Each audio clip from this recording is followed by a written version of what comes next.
Hello students, central গভর্নমেন্টে বেশ প্রচুর vacancy সব মিলিয়ে রিক্রুটমেন্ট শুরু হয়েছে।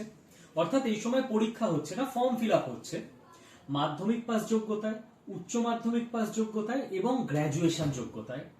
যাদের যেরকম মানে কোয়ালিফিকেশন রয়েছে তাদের জন্য প্রত্যেকটা লেভেলের জন্য আলাদা আলাদা পোস্ট রয়েছে। সেন্ট্রাল গভর্নমেন্টের চাকরি, পার্মানেন্ট চাকরি।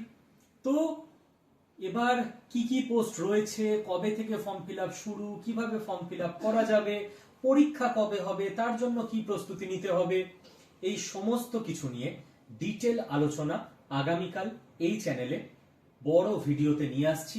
যেই ভিডিও দেখে নিলে সম্পূর্ণ ক্ল্যারিটি চলে আসবে, আর কোনো কনফিউশন থাকবে না। তো যারা যারা তোমরা চাইছো বা আপনারা চাইছেন যে সেন্ট্রাল গভর্নমেন্টের এই বর্তমান রিক্রুটমেন্ট নিয়ে এ টু জেড টোটাল তথ্য আমরা এই চ্যানেলে আলোচনা করি, একবার এই ভিডিওটার কমেন্টে জানাবেন। যদি দেখা যায় যে আপনারা অনেকেই ইন্টারেস্টেড, তাহলে আগামীকাল ভিডিও নিয়ে আসছি চ্যানেলে। Thank you.